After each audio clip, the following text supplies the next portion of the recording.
Living ஏரியால எல்லாருமே கூப்பிடுங்க அப்ப நான் சொல்றேன். Hi guys, welcome to Harry Gold. நம்ம இன்னைக்கு பார்க்கும்போது பிக் பாஸ் சீசன் 9 இன்னைக்கான எபிசோடு என்னென்னலாம் நடந்துச்சு, யார் யாரெல்லாம் என்னென்ன வேலை செஞ்சாங்க அப்படின்றத இன்னைக்கான இன்ட்ரெஸ்டிங்கான வீடியோக்குள்ள போய் பார்த்துடலாம். நம்ம சேனல் புதுசா வந்தீங்கன்னா லைக் அண்ட் சப்ஸ்கிரைப் மறக்காம பெல் பட்டனை பிரஸ் பண்ணிக்கோங்க. வாங்க வீடியோக்குள்ள போலாம்.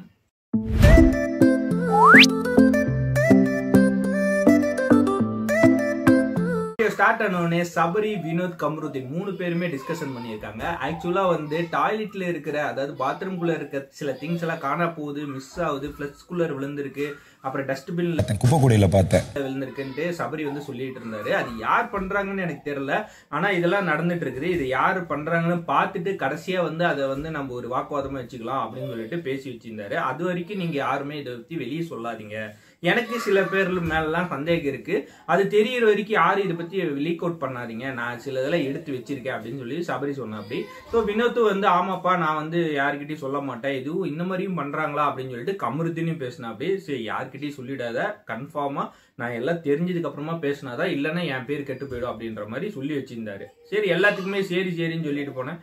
கமருதீனும் வினோத்தும் கடைசியில் ஒரு சேட்டை பண்ணி வச்சிருந்தாங்க ஒருத்தர், அதுல அது என்னன்றதை பார்த்துருவோம். அதுக்கப்புறமா பார்த்தீங்கன்னா வினயாவும் சுபிக்ஷாவும் ஒரு கான்வர்சேஷன் வச்சிருந்தாங்க. அது என்ன அப்படின்னு பார்த்தீங்கன்னா, நேற்று ஒரு டாஸ்க் போட்டிருந்தாங்க பார்த்தீங்களா, 1 to 14 யார் டிசர்வ்டு அப்படின்ற மாதிரி. அந்த 1 to 14 நான் வந்து 3rd பிளேஸ்ல இருந்திருந்தானா எனக்கு சாட்டிஸ்ஃபைடு அப்படின்னு வினயா சொல்லியிருந்தாங்க. நேற்று ஒரு இது கான்வர்சேஷன் வந்து வச்சிருந்தாங்க. அந்த 1 to 3 வரைக்கும் இருந்த இதுல வந்து எனக்கு நின்னவங்க சாட்டிஸ்ஃபைட் கிடையாது. நான் அப்ப அவங்க நிக்கிறாங்கன்னா நான் 6th பிளேஸ் இருந்தது எனக்கு ஓகே தான். பட் ஆனா அவங்க இருந்திருந்தாங்கன்னா எனக்கு வந்து 6th பிளேஸ் வந்து நாட் ஓகே. பட் நான் இந்த இடத்துல நிறைய உழைச்சிருக்கல அப்படின்ற மாதிரியான ஒரு டாபிக் வந்து கொண்டு வந்து வச்சிருந்தாங்க. இது சுபிக்ஷா வந்து அப்படிங்களா, நீங்க வந்து என்னை பத்தி சொன்னது வந்து எனக்கு ரொம்ப ஹர்ட்ஃபுல்லா இருந்தது, நீங்க கூட இருந்துட்டே என்னை வந்து இப்படி சொல்றது வந்து எனக்கு கொஞ்சம் ஹர்ட்டிங்கா இருந்துச்சு, அதனால தான் கேட்டேன் அப்படின்ற மாதிரி சொல்லியிருந்தாங்க. அதுக்கு வந்து வினயாவும் சொல்லிட்டாங்க, இல்ல அதுக்கெல்லாம் ஒண்ணும் இல்ல, நாம வந்து கேம் ஃப்ரெண்ட்ஷிப்புன்றது வேற, கேம்ன்றது வேற, கேம் விஷயத்துல நம்ம கேம் எப்படி விளையாடணுமோ அந்த மாதிரி விளையாண்டுக்கலாம் அப்படின்ற மாதிரி சொன்னாங்க. ஸோ இதை கேட்ட சுபிக்ஷா வந்து அப்படிங்களா சரிங்க ஓகேங்க, இனிமேல் நம்ம எப்படி கேம் விளையாடணுமோ கேம் விளையாடுறதுக்கு ஏற்ற மாதிரி இருந்துக்கலாம் அப்படின்னு சொல்லிட்டு, ஸோ அதுக்கேற்ற மாதிரி நான் கூப்பிட்டதுக்கு நன்றிங்க, அடுத்தது பாத்துக்கலாம் அப்படின்னு சொல்லிட்டு அந்த கான்வர்சேஷன் கட் பண்ணாங்க. அந்த பேசுறதுக்கு நன்றி. டான்ஸ் ஆடி முடிச்ச வாட்டி காலையில வந்து பார்வதி, திவாகர், எஃப்ஜே எல்லாமே ஜெயில இருந்தாங்க இல்லைங்களா, அவங்கள வந்து பார்வதி, திவாகரை வந்து பிக் பாஸ் வந்து ரிலீஸ் பண்ணிட்டாங்க. பட் ஆனா எஃப்ஜே தூங்கிட்டே இருந்தாரு, அதை பார்த்து நாய் குலைச்சுது. அப்பயும் சட்டை பண்ணாம அவர் ஒரு பக்கமா கொரட்டு விட்டு தூங்கிட்டு தான் இருந்தாரு. இது என்ன ஒரு இதுனா, இந்த வீட்டுக்குள்ளார வந்து ஒர்க், அதாவது இதுக்கு முன்னாடி இருந்த கேப்டன்லாம் வந்து நாய் குலைச்சதுனால யாருங்க குலைக்க, யாருங்க தூங்கிட்டு இருக்கா, அப்படி அவர் எழுப்பிடுங்க அப்படின்னு சொல்லிட்டு ஒரு இன்ட்ரெஸ்டா ஒரு ஒர்க் பண்ணுவாங்க. அந்த கேப்டன்ஷிப் வந்து ரொம்ப இன்ட்ரெஸ்டிங்கா எடுத்து பண்ணுவாங்க அந்த தலைமைத்துவத்தை.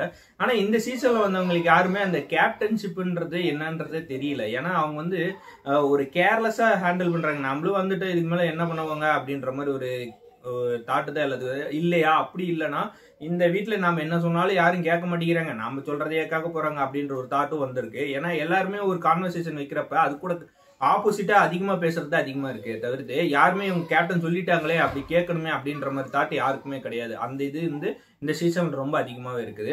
அடுத்த கான்வர்சேஷன்ல விக்ரமையும் அரோராவையும் காட்டினாங்க. இது அரோரா வந்து ஒரு கோழி மூட்டி வேலையை வந்து நீட்டா செஞ்சிட்டு இருக்காங்க. எப்படி அவங்களுக்கு பிடிக்காதவங்க வந்து டைரக்டா தாக்காம இன்டைரக்டா எப்படி தாக்கலாம் அப்படின்ற ஒரு இது ஆயுதத்தை வந்து கையில் எடுத்திருக்காங்க. எப்படி அப்படின்னு பாத்தீங்கன்னா, இப்போ உங்களுக்கு யாரோ பிடிக்கல அப்படின்னு வச்சுங்களேன், டைரக்டா நீங்க போய் சண்டை போடுறது ஒரு டாபிக். இன்னொருத்தர், அதாவது அவங்க கூட ஒருத்தருக்கு சண்டை போட்டிருப்பாங்க பாத்தீங்களா, அப்ப உங்களுக்கு பிடிக்காதவங்க கூட இன்னொருத்தங்க சண்டை போட்டிருப்பாங்க. அவங்க கிட்டே போய் எப்படின்னா, நேத்து அவங்க கிட்ட சண்டை போட்டீங்களே என்னன்னு நான் பார்த்தேன், ஆனா நீங்க பேசுறப்ப அவங்க வந்து ஒரு தேவையில்லாத வார்த்தை விட்டாங்க, அப்ப நீங்க பேசின வார்த்தை வந்து ரொம்ப இதா இருந்துச்சு, நீங்க இந்த மாதிரி பேசி இருக்க மாட்டீங்க, ஆனா அந்த இடத்துல நீங்க பேசுனீங்க, அதனாலதான் எனக்கு ரொம்ப ஹர்ட், இந்த மாதிரிலாம் பேச மாட்டீங்களே அப்படின்னு சொன்னாங்க. அதுக்கு விக்ரம் இருந்துகிட்டே சொன்னாரு, ஆமாங்க நான் பேச மாட்டதா, இருந்தாலும் வந்து அவங்க சொன்னாங்க போடி, ரொம்ப எல்லை மீறி பேசிட்டாங்க, அந்த ஒரு கட்டத்துக்கு மேல என்னால் கண்ட்ரோல் பண்ண முடியல, அவங்க அவ்வளோ பேசுனதுக்கு நான் சும்மா ஒரு போடின்ற மாதிரி சொன்னேன் அப்படின்ற மாதிரி ஒரு டாபிக் வந்து விக்ரம் கிட்ட பேசுறப்ப இவங்ககிட்ட இந்த மாதிரியான ஒரு ஆள் கிட்ட, அதாவது அவங்களுக்கு ஆப்போசிட்டா பிடிக்காத ஒரு ஆள் கிட்ட போய் இவங்க ஒரு இதை கான்வர்சேஷன் வச்சு இவங்களையே தூண்டி விடுறது, இந்த மாதிரியான ஒரு இதுதான் இப்போ அரோரா பண்ணிட்டு இருக்காங்க. அந்த மாதிரி விக்ரம் கிட்ட பேசிட்டு இருப்ப விக்ரம் சொன்னார் போடின்னு சொல்லிட்டேங்க எல்லை மீறி. ஆமாங்க, அவங்களும் பார்வதி வந்து பேட் வேர்ட்ஸ் எல்லாம் நிறைய யூஸ் பண்றாங்க, அதுவும் தப்பு தாங்க அப்படின்னு சொன்னாங்க. ஆமாங்க, அதுல வந்து வக்ரம்னு உங்களை சொல்றது வந்து எனக்கு ரொம்ப பிடிக்கலைங்க, அது ரொம்ப வேற மாதிரி இருக்குது, அதை பேச வேண்டாம் சொல்லிடுங்க அப்படின்னு சொன்னாங்க. அதுக்கு விக்ரமா ஆமாங்க வக்ரம்ன்றது மீனிங் என்னங்க அப்படின்னு அரோரா கேட்டப்ப வக்ரம்ன்றது வந்து உள்ளார வந்து ஒரு திங்க வச்சுக்கிட்டு அப்படியே வெளியே பாக்குறாங்க பாத்தீங்களா, அந்த மாதிரி ஒரு தாட்டு தான் வந்து வக்ரம்னு சொல்லுவாங்க. அது வந்து எனக்கு ரொம்ப பிடிக்கல, இருந்தாலும் நான் பார்வதி கிட்ட சொல்லிடுறேன் அப்படின்னு சொல்லி ஆரம்பிச்சு அப்படியே கரெக்டா பார்வதி வந்தோடனே வக்ரம் வந்து சொல்லாதீங்க, அந்த வார்த்தையை விட்டுட்டு வேற ஏதாவது சொல்லுங்க, அதுக்கு ஏதோ மீனிங் என்னங்க அப்படின்ற மாதிரி அரோரா கேட்டப்ப இவங்க சொன்னாங்க வக்ரங்கிறது உள்ளார ஒன்று வச்சுக்கிட்டு வெளியே வந்து அப்படியே ஸ்வீட்டா பேசுறாங்க பாத்தீங்களா, அதுதான் வந்து வக்ரங்க, நீங்க நினைக்கிற மாதிரி அந்த மாதிரி கிடையாது அப்படின்ற மாதிரி சொன்னாங்க. ஓகே ஓகே, இருந்தாலும் அந்த மாதிரி பேச வேணான்னு விக்ரம் வந்து ஒரு ரெக்வஸ்டா கேட்டபடி அதுக்கு வந்து பார்வதி இருந்துட்டு சரி நான் ட்ரை பண்றேன் அப்படின்ற மாதிரி சொன்னாங்க. அந்த கான்வர்சேஷன் அப்படியே முடிஞ்சது. இது பெருசா போகும்னு அரோரா நினைச்சாங்க, பட் ஆனா புஷ்ஷுன்னு போயிடுச்சு. அதுல என்ன நடந்துச்சு அப்படின்னு பாத்தீங்கன்னா, நம்ம வாட்டர்மெலன் ஸ்டார் வந்து கேமராவை பாக்குற இடத்துல ஒரு காலையில ஆனா ஒரு ரீல்ஸ் போடுவார் பாத்தீங்களா, அந்த மாதிரி ரீல்ஸுக்கு கேமராவை பார்த்துட்டு இருந்தாரு. எந்த கேமரா நம்மள ஃபோக்கஸ் பண்ணுது அப்படின்னு சொல்லிட்டு கேமரா சார் அப்படின்னு கேட்டுட்டே இருந்தாரு. எல்லா இதுலயும் பாத்தீங்கன்னா மத்தவங்க காரி துப்பி தான் பாத்தீங்க, இந்த கேமராவே காரி துப்பினது இவரா தான் இருக்கும். ஸோ கேமரா வந்து பார்த்து ஹலோ ஹலோன்னு இருக்கிற கேமராவெல்லாம் காட்டிட்டு இருந்தாரு, கையை காட்டிட்டு இருந்தாரு. ஆனா எந்த கேமராவும் அவருக்கு ரெஸ்பாண்ட் பண்ண மாதிரி தெரியல. முடிஞ்ச அளவுக்கு பண்ணி பார்த்துட்டு அப்பா சாமி ஒன்றும் முடியலடா, சரி ஒரு டைமுக்கு மேல என்ன பண்ணலாம் அப்படின்னு சொல்லிட்டு ஓரமா போய் உட்காந்துட்டாரு. சபரி கிட்ட வந்து ஏன் சபரி இந்த மாதிரி கேமரா வந்து ஃபோக்கஸ் பண்ணாதான் நம்மள வந்து ரெக்கார்ட் ஆகுமா அப்படி இப்படின்னு பேசிட்டு இருந்தப்ப டக்குன்னு வந்து இந்த பக்கம் கமருதீன் ஒரு பாடி பில்டிங் காட்டிட்டு இருந்தாரு. அது உடனே ஃபோக்கஸ் பண்ணிட்டு போல இருக்கு அப்படின்னு சொல்லிட்டு இருங்கன்னு சொல்லி அடிச்சு பிடிச்சிட்டு ஓடினாரு. அப்ப சபரியோட ரியாக்ஷன் நீங்க பாத்துருக்கணுமே. அப்ப பார்த்துட்டு இன்னும் ஒன்றும் சொல்றதுக்கு இல்லை அப்படின்ற மாதிரி போய் அவங்க ஃபோக்கஸ் ஆகுதா அப்படின்னு கேட்டாரு. ஸோ அது கண்டுக்கவே இல்லை கேமரா. இருந்தாலும் சரி போ நம்ம எப்படியும் நம்ம ஆக்டிங் ஒன்று போட்டு விடுவோமே சொல்லிட்டு அவரோட ஆக்டிங் எப்பயும் போல ஒரு ஆக்டிங் போட்டு விட்டுட்டு இது வந்து ஜூம் பண்ணாதான் நம்மளுக்கு ரெக்கார்ட் ஆகுமா இல்ல நார்மலாவே ரெக்கார்ட் ஆகுமா அப்படின்னு ஒரு டவுட்ல அதையும் கேட்டுட்டு வந்துட்டாரு. பார்த்து ரொம்ப லிமிட் இதுவா இருக்கு, அது மட்டும் சொல்லாதன்ற வேற. அதுக்கப்புறமா பாத்தீங்கன்னா எஃப்ஜேக்கு நான் சொல்லியிருந்தேன் பாத்தீங்களா, கரெக்டா பிக் பாஸ் பார்த்துட்டே இருந்தாரு. 2-3 இடத்துல நாய் குலைச்சிட்டே இருந்தது. சரி இவனை எங்க வச்சு லாக் பண்ணலாமா அங்க லாக் பண்ணிக்கலாம் அப்படின்னு சொல்லிட்டு கரெக்டா சாப்பிட்ற டைம்ல எஃப்ஜே இங்க வாங்க அப்படின்னு சொல்லி கூப்பிட்டாரு. அடிச்சு பிடிச்சிட்டு ஓடினாரு எஃப்ஜே. உள்ளார பூந்தவொடனே என்ன எஃப்ஜே காலையில இருந்து உங்களுக்கு மட்டுமே ஒரு 2-3 டைம் நாய் குலைச்சிருச்சு, நீங்க என்ன அவ்வளோ அசால்ட்டா தூங்கிட்டீங்க, அப்படி என்ன உங்களுக்கு வந்து டயர்டு அப்படின்ற மாதிரி கேட்டுருந்தாங்க. இல்லைங்க சார், பக்கத்துல நேற்று நைட்டு வாட்டர்மெலன் இருந்தாரு, கொட்டை சத்தத்துல எனக்கு தூக்கம் வரல, அப்போ வெளியே கொசுக்கடி வேற, அதெல்லாம் சரியாவே தூங்கல சார், அதனாலதான் வந்து என்னால காலையில எந்திரிக்க முடியல அப்படின்ற மாதிரி சொன்னாரு. சரி இதுக்கு மேல நம்ம ஒன்றும் பண்ண முடியாது அப்படின்னு சொல்லிட்டு பிக் பாஸே வந்து நீங்க வந்து இதுக்கு மேல நான் சொல்ற வரைக்குமே உங்களுக்கு நின்றுட்டே தான் இருக்கணும், எங்கேயும் உட்காரக்கூடாது, தூங்கவும் கூடாது, இதுதான் உங்களோட பனிஷ்மெண்ட் அப்படின்னு சொல்லிட்டாரு. சரிண்டு ஓகே அவரும் நிக்க ஆரம்பிச்சிட்டாரு. அடுத்தது என்ன ஆச்சு அப்படின்னு பாத்தீங்கன்னா பெஸ்ட் பெர்ஃபார்மர் ஒஸ்ட் பெர்ஃபார்மர்ன்ட்டு சூஸ் பண்ணாங்க. இந்த பெஸ்ட் பெர்ஃபார்மர்ல யாரு அப்படின்னு பாத்தீங்கன்னா எல்லாருமே ஒருமனதா தேர்வு செய்து வினோத்தையும் எஃப்ஜேவி வந்து பெஸ்ட் பெர்ஃபார்மர் அப்படின்னு சொல்லிட்டு கொடுத்தாங்க. ஸோ அடுத்தது ஒஸ்ட் பெர்ஃபார்மர்ன்ற ஸ்டேஜ் வரும் பாத்தீங்களா, இதுல வந்து 2 பேர் வந்து ஒஸ்ட் பெர்ஃபார்மர்ல சேம் ஓட்டிங்ல வாங்கியிருந்தாங்க. அது யார் பாத்தீங்கன்னா விக்ரமும் கனியும் வந்து வாங்கியிருந்தாங்க. இந்த பக்கம் திவாகர் ஒன்று ஃபர்ஸ்ட் பெர்ஃபார்மர்ல வாங்கியிருந்தாங்க. இப்போ இந்த 2 பேர்ல யாராவது ஒருத்தர் சூஸ் பண்ண இல்லைங்களா, இப்போ வந்து 2 பேருமே போகணுமா இல்லை ஒருத்தர் போகணுமான்ற டாபிக் வந்ததுல உடனே பார்வை தெரிஞ்சிச்சு. நேற்று நாங்க 3 பேர் போனோம்ல ஜெயிலுக்கு, அதே மாதிரி 3 பேர் ஜெயிலுக்கு போங்க, அது என்ன ஒருத்தர் இதுல இருந்து போகணும் அப்படின்னு சொன்னாங்க. உடனே சபரி இருந்துட்டு பிக் பாஸ் கிட்ட சார் 2 பேர் போகணுங்களா 3 பேர் போகணுங்களான்னு கேட்டாங்க.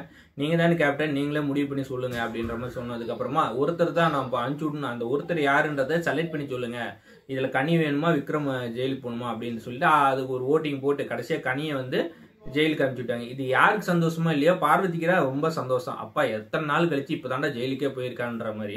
ஸோ ஓகே அந்த இது முடிஞ்சவொடனே ஒவ்வொருத்தரா வந்து என்னோட கருத்தை நான் தெரிவிக்கணும் அப்படின்னு சொல்லிட்டு ஃபர்ஸ்ட் ஆரம்பிச்சாங்க, ஒரு ஆளா ஆரம்பிச்சாங்க. இதுல வந்து அரோரா என்ன சொன்னாங்க அப்படின்னு பாத்தீங்கன்னா இந்த மாதிரி யாரும் இந்த லவ்னு இந்த மாதிரி யாரும் சுத்தக்கூடாது, கம்ருதீன் தான் ஸ்டார்ட் பண்ணாருன்னு நினைக்கிறேன். அது சொல்லிட்டு போனவொடனே அடுத்தது அரோரா வந்து இனிமேல் யாரும் இந்த வீட்டில் வந்து லவ்னு சொல்லிட்டு ஒரு கான்செப்ட் வச்சு அதை இது பண்ணிட்டு யாரும் சுத்தக்கூடாது அப்படின்ற மாதிரி சொன்னாங்க. அடுத்தது உடனே யார் திவாகருக்கு கோவம் வந்துருச்சு.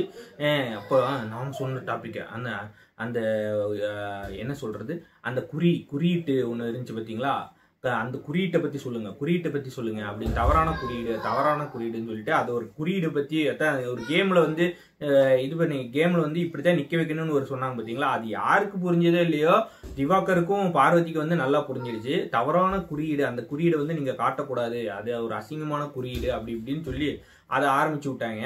உடனே அரோராக்கு வந்து கோவம் வந்துருச்சு. என்ன அது அப்படி என்ன நான் தவறா காட்டிட்டேன், நான் எல்லாருக்கிட்டையுமே கேம்ல சொன்னேனே இந்த மாதிரி வைக்கணும்னு சொல்லிட்டு கெமி கிட்ட சொன்னேன், இவங்க கிட்ட எல்லாம் சொன்னேன். பட் ஆனா நீங்க எதுக்கு இது உங்களுக்கு மட்டும் எப்படி தவறான குறியீடா போகும், அதாவது ஒரு வேற மாதிரியான குறியீடா போகும் அப்படின்னு சொல்லிட்டு இது என்ன என்னை வந்து அசிங்கப்படுத்துற மாதிரிலாம் இருக்கு அப்படின்னு சொல்லி பேசுற இடத்துல எல்லாம் விட்ட பார்வதி நீங்க வந்து ஆளுங்களை எல்லாம் கூட்டிட்டு வாங்க அப்புறமா நான் வந்து சொல்றேன் அப்படின்னு சொல்லிட்டு ஒவ்வொரு இடமா சொல்லிட்டு எஸ்கேப் ஆன பார்வதி இப்ப எல்லாருமே ஒரு இடத்துல வந்து இப்ப அரோரா வந்து அதுக்கு பாயிண்ட் எல்லாமே சொல்லி கெமியும் வந்து உள்ளார பூந்து ஆமா அவங்க வந்து எத்தனை தடவை எக்ஸ்பிளைன் பண்ணாங்க இப்படிதான் வைக்கணும்னு சொன்னாங்க, அது எங்களுக்கு புரியல, அவங்க வச்சு காட்டுறப்பதான் எங்களுக்கு புரியும் அப்படின்ற மாதிரி சொன்னதுக்கு அப்புறமா அப்படியே பெல்ட் அடிச்சிட்டாங்க. இது வந்து நான் ஒன்றும் சொல்லலையே, திவாகர் சொன்னாரு அதுக்கு வந்து நான் எக்ஸ்பிளைன் பண்ணலாம், நான் வந்து இதை பத்தி பேசவே கிடையாது, திவாகர் சொன்னாரு நான் வந்து அதுக்கு என்ன சொல்றது இருந்தாலும் சபையில சொல்லிக்கோங்கன்ற மாதிரி பேசி முடிச்சிட்டேன், நான் இதுக்கு எனக்கு சம்மந்தமே கிடையாது, நான் சொல்ல வந்த டாபிக்கே வேற அப்படின்ற மாதிரி சொல்லி அதுக்கு ஒரு முட்டு கொடுத்தாங்க. பட் ஆனா அது வேலைக்கு ஆகல.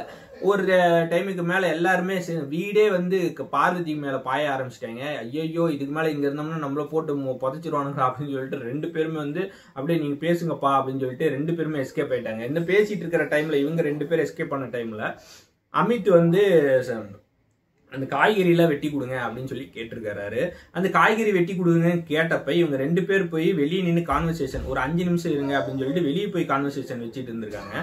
பின்னாடியே சபரி கிட்ட சொல்லி அனுப்பிச்சு விட்டாங்க, இங்க பார்வதி கிட்ட ஒரு ஒர்க்கு கொடுத்தா அவங்க வெளியே போய் பேசிட்டு இருக்காங்க, அவங்க கூட்டிட்டு வாங்க அப்படின்னு சொல்லி அனுப்பிச்சு விட்டாங்க. ஆனா அமித் சொல்லி சபரி போய் சொன்னதுக்கு அப்புறமும் பார்வதி ஒரு 5 நிமிஷம் சொல்லிட்டு அதுக்கப்புறமா கேஷுவலா ஜாலியா பேசிட்டு அதுக்கப்புறமா உள்ளார வந்தாங்க. அப்போ வந்து கமருதீன் வந்து வெட்டிட்டு இருந்தாரு. ஏன் அதுக்குள்ளார ஆளை போட்டீங்க அப்படின்னு சொன்னது, ஆமாங்க நாங்க சொல்றப்ப நீங்க வெட்ட மாட்டீங்க, உங்க இஷ்டத்துக்கு வந்து வெட்டுறதுக்கு நம்மளுக்கு எதுக்கு உங்க வேலை கொடுக்கணும், நீங்க பாரு உங்க வேலையை பாருங்க அப்படின்ற மாதிரி அப்படின்னு சொன்ன. அப்படி அதுக்கப்புறமா பார்வதி வந்து ஏங்க ஒரு 5 நிமிஷம் வெயிட் பண்ண மாட்டீங்களா, பேசிட்டு வரதுக்குள்ளார ஒரு ஆளை போட்டு அவங்களுக்கு வேலை கொடுக்கீங்க, அப்புறம் நம்ம என்ன போய் டீம்ல இருந்து என்னங்க பிரச்சனை அப்படி ஏங்க ஒரு வேலையை கொடுத்தா அது ஃபுல்லா செஞ்சுட்டு அதுக்கப்புறம் உங்க வேலையை பார்க்கணுங்க, நீங்க உங்க வேலையை பார்க்க மாட்டீங்க, உங்க வேலை பண்றதுக்கே வந்து பெருசா இருக்குது, இங்க நாங்க சொல்ற வேலையை நீங்க செய்றீங்க அப்படின்ற மாதிரி சொன்ன உடனே கனிக்கு வந்து கோவம் வந்துச்சு. ஆமாங்க அவங்க வந்து எப்பயுமே இப்படிதாங்க, அவங்க சொன்ன வேலையை செய்ய மாட்டாங்க, அவங்க வேலையை ஃபர்ஸ்ட் எல்லாம் முடிச்சுட்டு வந்துதான் அவங்களுக்கு வந்து ஜாலியா இந்த வீட்டுல வந்து சுத்தணுங்க, அவங்க அதுதான் வந்து இவங்களுக்கு வேலை, எந்த வேலையுமே செய்ய மாட்டாங்க அப்படின்னு சொன்ன உடனே பார்வதி கோவம் வந்துச்சு. அவங்களும் வந்து ஆப்போசிட்டா பேச ஆரம்பிச்சாங்க. என்னன்னா நீங்க போங்க கனி, நீங்க ஜெயிலுக்கு போங்க, நீங்க எதுக்கு இங்க நின்று பேசிட்டு நீங்க ஜெயிலுக்கு போங்கன்னா நான் என் வீடுமா, நான் எங்க வேணா இருப்பேன், நீ என்னமா சொல்றது, நீங்க ஜெயிலுக்கு போங்க என்ன எதுக்குமா சொல்ற, நான் எங்க இருப்பேன் வெளியே இருப்பேன் எங்க வேணா இருப்பேன், என்னோட இஷ்டம், இது என்னோட வீடு, நீ பேசாத அதை பத்தி அப்படின்னு சொன்னோன்னு அப்படியே அது ஒரு டாபிக் வந்து பேசி அது ஒரு முடிச்சு. ஆனா இதுல என்ன ஒரு இது அப்படின்னு பாத்தீங்கன்னா இன்னைக்கு வந்து பார்வதி எல்லா இடத்துலயும் முட்டு கொடுத்து மாட்டி கட்டிட்டாங்க எல்லா இடத்துலயும். அதுக்கப்புறமா என்னாச்சு அப்படின்னு பாத்தீங்கன்னா பார்வதி அரோராவும் கமருதீனும் வந்து பெட்ரூம்ல பேசிட்டு இருக்காங்க. என்ன அப்படின்னு பாத்தீங்கன்னா பார்வதி பத்தி எப்பயுமே நான் சொன்ன பாத்தீங்களா, அரோரா வந்து இப்ப பார்வதியை டார்கெட் பண்றதுக்கு கமருதீனை யூஸ் பண்றாங்க. கமருதீன் கிட்ட இந்த மாதிரி எல்லாம் நடந்துச்சிங்களா, அப்படி எல்லாம் நடந்துச்சிங்களா, ஓ இப்படி எல்லாம் சொல்லிட்டாங்களா அப்படின்ற மாதிரி ஏத்தி விட்டு அதுக்கப்புறமா கமருதீன் வந்து சொல்றாங்க, ஏன்னா வந்து இது வரைக்கும் அவங்கள பத்தி தெரியாதுங்க, ஆனா தெரிஞ்சும் நான் சிலதெல்லாம் வந்து திரும்பி போய் அவங்க கூட ஃப்ரெண்டாலாம் பேசுங்க, அதுக்கப்புறமா இந்த மாதிரி நடந்திருக்குதுங்களா, என்னைய பத்தி இப்படி போய் சொல்லியிருக்காங்களா, இதுக்கப்புறம் நான் எப்படி ஃப்ரெண்டா வரணும் எப்படி போய் பழகிறேன்னு பாருங்க அப்படின்ற மாதிரி பேச ஆரம்பிச்சாங்க. ஸோ அரோரா போட்ட பிளான் வந்து அந்த இடத்துல ஒர்க் அவுட் ஆயிடுச்சு. அதுக்கு இருந்த பார்வதியும் திவாகர் வந்து ஒரு பிளானை அங்க பேசிட்டாங்க. இந்த அரோரா பாருங்க, நம்ம யார்கிட்ட எல்லாம் க்ளோஸா இருக்கிறோமோ அந்த ஆளா சூஸ் பண்ணி அவங்க கிட்ட வந்து நம்ம கிட்ட கோலி மூட்டி விட்டு அப்புறம் நம்மள வந்து இது பண்றது சரியான வெச பாட்டிலுங்க அப்படின்ற மாதிரி எல்லாம் பேசிட்டு இருந்தாங்க இவங்க 2 பேரும். ஸோ இதை முடிஞ்ச உடனே அடுத்தது ஒரு அதாவது கேம் மாதிரி ஒன்று கொடுத்தாங்க. அந்த கேம்ல வந்து இப்போ யாரெல்லாம் ஒரு 4 பேர் செலக்ட் ஆயிருக்காங்களோ அந்த 4 பேர்ல இருந்து ஒரு ஆள் தான் வந்து இந்த வீட்டு தலையா அடுத்த வாரம் நாமினேட் ஆவாங்க அப்படின்ற மாதிரி சொன்னாங்க. அதுக்கு இடையில வந்து 2 பேர்த்தையும் வந்து ஜெயிலுக்குள்ளார அனுப்புங்க, அந்த 2 பேர் வந்து கேம்ல கலந்துக்க கூடாது அப்படின்னு சொல்லிட்டு அவங்க ஜெயில போட்டு லாக் பண்ணிட்டாங்க. இங்க என்ன ஆயிடுச்சு அப்படின்னு பாத்தீங்கன்னா வினோத், சுபிக்ஷா, அப்புறம் எஃப்ஜே, சபரி இந்த 4 பேருமே வந்து இந்த வீட்டு தலை போட்டியில வந்து கலந்துக்கிட்டாங்க. அதுல வந்து ஒவ்வொரு ஆளா வந்து அந்த ஒரு குச்சி வந்து வச்சிருப்பாங்க, அந்த அது குச்சி மேல நிக்கணும். அது இவங்க ஒரு டாபிக் சொல்லி அவங்க யாரெல்லாம் பிடிக்கலையோ அவங்க நின்றுட்டு இருக்கிற ஸ்டிக்கை வந்து பிடுங்கணும். அதில் யார் அதிக கடைசி வரைக்கும் நிற்கிறாங்களோ அவங்க தான் வின்னு அப்படின்ற மாதிரி ஒரு கேமு. இதில் ஒவ்வொரு டைமும் ஆரன் வர்றப்பெல்லாம் வந்து ஒவ்வொருத்தராக வந்து அவங்க பற்றி சொல்லி எனக்கு வந்து இவங்க பிடிக்கல, இந்த ரீசனுக்காக பிடிக்கலன்னு சொல்லிட்டு ஒவ்வொன்றா நட்டு பிச்சுக்கிட்டே வந்தாங்க. இதில் ஃபஸ்ட்டு யார் எலிமினேட் ஆனாங்க அப்படின்னு பார்த்தீங்கன்னா சுபிக்ஷா தான் எலிமினேட் ஆனாங்க. அவங்க ரொம்ப நம்பிக்கையாக இருந்திருப்பாங்க, நம்ம வந்து இந்த வீட்டுக்குள்ளே நிறைய சப்போர்ட் இருக்கும், நம்ம தான் ஜெயிப்போம் அப்படின்னு நினச்சிருந்துருப்பாங்க. பட் ஆனால் அவங்க தான் ஃபஸ்ட்டு போனதுனால அவங்களால ஒன்றும் முடியல. பாத்ரூமில் போய் ரொம்ப உடஞ்சி போய் அழுக ஆரம்பிச்சிட்டாங்க. ஆனால் அவங்களுக்கு சப்போர்ட்டாக யார் போனது அப்படின்னு பார்த்தீங்கன்னா வினயா தான் போனாங்க. அவங்க கூடயே நின்று அழுவாத, இதெல்லாம் ஒன்றும் இல்லை, ஸ்போர்ட்டிவாக எடுத்துக்கோ அப்படின்ற மாதிரி கொஞ்சம் ஆறுதல் பண்ணி கொடுத்துருந்தாங்க. யார்கிட்ட சண்டை போட்டாங்களோ அவங்களே கூட இருந்து அவங்களுக்கு ஃப்ரெண்ட்ஷிப் தானே, அந்த ஃப்ரெண்ட்ஷிப் வந்து கரெக்டாக கூட இருந்து காப்பாற்றினாங்க. ஸோ அதுக்கப்புறம் யார் எலிமினேட் ஆனாங்க அப்படின்னு பார்த்தீங்கன்னா நம்ம சபரி தான் 2வது எலிமினேட் ஆனார். அது யார் பண்ணது பார்த்தீங்கன்னா சாண்ட்ரா. எனக்கு என்னன்னா இந்த வீட்டில் வந்து ஒரு பேட் குரூப்பிசம் வந்து கிரியேட் ஆகிட்டு இருக்கு. யாரெல்லாம் வந்து நம்ம வேணான ஒரு ஆப்போசிட்டான கேரக்டராக இருக்கிறாங்களோ அவங்க கிட்ட போய் ஒரு குரூப்பிசம் ஃபார்ம் பண்ணிட்டு இவங்க வந்து இப்போ ஒரு கேம் மாதிரி கிரியேட் ஆகிருக்கு. யார் பார்த்தீங்கன்னா சாண்ட்ராவும் பிரஜ்வினும் அப்புறம் திவ்யா. ஸோ இவங்களாம் வந்து ஒரு குரூப் இப்போ ஃபார்ம் பண்ணி வச்சிருக்கிறாங்க. இவங்களாம் ஒரு குரூப்பில் இருந்து யாரெல்லாம் அவங்க ஒரு பிளான் பண்ணுறாங்களோ அந்த குரூப்பை பிளான் போட்டு அவங்களுக்கு தூக்குறாங்க. ஸோ அதெல்லாம் கொஞ்சம் பார்த்துட்டு தான் இருக்கிறேன் நானும். ஸோ அது நீங்களே என்ன இவங்களை பற்றி நினைக்கிறீங்கன்றதை கமெண்ட்ல சொல்லுங்கள், ஓகேங்களா? அண்டு இந்த குரூப் அப்படியே போயிட்டே இருக்கிறப்ப உடனே வந்து சாண்ட்ரா ஒரு பிளானை போட்டு சபரியை தூக்கிட்டாங்க. அடுத்தது இருந்தது யாரு? வினோத்தும் எஃப்ஜேவும் இருந்தாங்க. ஸோ இந்த வினோத்தை வந்து நான் ஜெயிப்பாருன்னு நினச்சிட்டு இருந்தேன். ஆனால் அங்கேயும் ஒரு கெமி வந்து ஒரு பிளானை போட்டாங்க. இல்லை கெமி இல்லை, மற்றவங்க இன்னொரு பிளானை போட்டு வினோத்தோட காலில் இந்த கடைசி ஸ்டிக் வந்து பிடிங்கிட்டாங்க. அது வந்து எனக்கு தெரிஞ்சு யாரு அப்படின்னு பார்த்தா பிரஜ்வின் நினைக்கிறேன். பிரஜ்வின் தான் கடைசி இதை தூக்குனாருன்னு நினைக்கிறேன், பிரஜ்வின். ஸோ வினோத்தை வந்து தூக்கிட்டு அதுக்கப்புறமா வந்து எஃப்ஜே தான் இந்த கேமில் வந்து வின் பண்ணார். இந்த வார வீட்டு தலை போட்டியில் எஃப்ஜே தான். ஸோ இதுலேயே வந்து சிலருக்குலாம் பிடிக்கல எஃப்ஜே வந்து கேப்டனாக ஆனது. ஏன்னா காலையிலேருந்து 2-3 டைம் தூங்கி யார் வந்து தூங்கிட்டே இருப்பாங்க, யாருக்கு நாய் குலைக்குதோ அவரே இந்த வீட்டு தலையாக இருக்காரு. இந்த வீக் எப்படி இருக்க போகுது அப்படின்றது நம்மளுக்கு ஒரு கேள்வி. பட் அந்த வீட்லேயே அதை பற்றி தான் பேசிட்டாங்க. இவன் எந்த ரூல்ஸையும் ஃபாலோ பண்ணுறதில்ல, இவன் இப்போ வீட்டு தலையாக வேற ஆயிட்டா. இந்த வீக் வந்து எந்த மாதிரியான பிரச்சனை எல்லாம் வரப்போதோ, இவன் நாம சொல்றதையும் கேட்க மாட்டான், இவனுக்கு என்ன தோணுதுன்னு அதையும் சொல்ல சரியா பண்ண மாட்டான், என்ன நடக்க போகுதுன்னு தெரில அப்படின்ற மாதிரி திவ்யா இவங்கெல்லாம் பேசிக்கிட்டாங்க. ஸோ இந்த வீக்கில் என்ன நடக்க போகுதுன்றத பார்ப்போம் அப்படின்னு சொல்லிட்டு அது ஒரு கான்செப்டாக போயிட்டு இருந்தது. விக்ரம் வந்து சொல்றாரு, நீ எடுத்தப்ப நீ எஃப்ஜே மேல பாஞ்சிருந்தா அவரு வந்து கீழே விழுந்திருப்ப, நான் அப்படித்தான் நீ விழுந்திருப்ப அப்படின்னு நினைச்சேன். பட் ஆனா நீ வந்து நீட்டா இறங்கிட்ட அப்படின்னு சொன்னாங்க.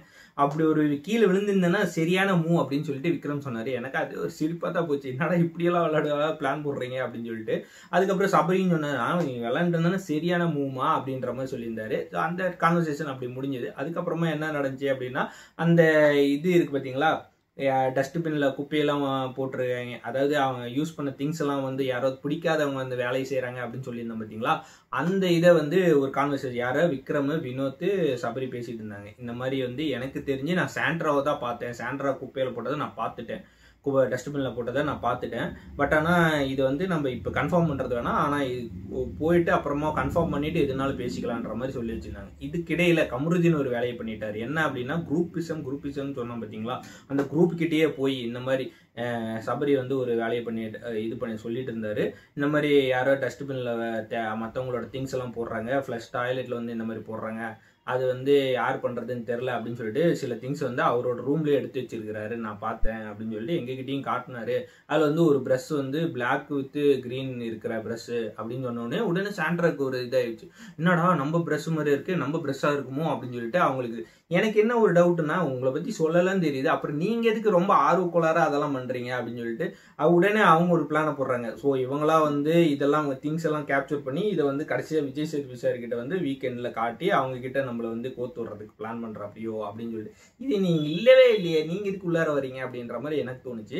ஸோ அதுக்கப்புறமா இவர் என்ன பண்ணாரு அப்படின்னு பார்த்தீங்கன்னா, கமருதீன் அப்படியே சைலண்ட்டாக போய் உள்ளார போயிட்டு அமித் பார்த்தாரு. பட் ஆனால் அவருக்கு எது காட்டிக்காத மாதிரி உள்ளார அப்படியே அந்த திங்ஸு எடுத்துகிட்டு வந்து இந்த குரூப் கிட்ட காட்டினாரு. அந்த ப்ரஷ் எடுத்து காட்டினோடனே டக்குன்னு சாண்ட்ரா வந்துட்டு இல்லை என்னது இல்லை அப்படின்னு சொல்லிட்டு விட்டுட்டாங்க. ஆனால் இதில் என்ன ஏதோ ஒன்று நடந்துட்டு இருக்குது, என்ன நடக்குதுன்னு தெரில. ஏன்னா இவங்க சாண்ட்ரா வந்து உள்ளார பூந்து அவ்வளோ ஆர்வக்குள்ளாராக பண்ணணும்னு அவசியம் கிடையாது.